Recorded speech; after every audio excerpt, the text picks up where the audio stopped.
لبنان اور اسرائیل دہائیوں بعد براہ راست مذاکرات کرنے جا رہے ہیں، لیکن حزب اللہ نے ان مذاکرات کا حصہ بننے سے انکار کیا ہے۔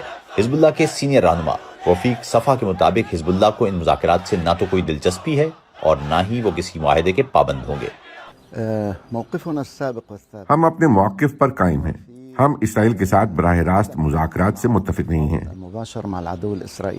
حزب اللہ کا خیال ہے کہ لبنانی حکومت کی اسرائیل سے ڈائریکٹ بات چیت اسرائیل کو تسلیم کرنے کے مترادف ہے، اور اگر ایسا ہوتا ہے تو حزب اللہ کا بنیادی نظریہ ہی کمزور پڑ جاتا ہے۔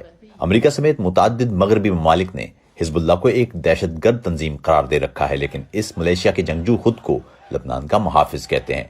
لیکن اگر جنگ رک جائے اور مستقل امن ہو جائے تو سوال یہ اٹھے گا کہ پھر حزب اللہ کی ضرورت کیا ہے؟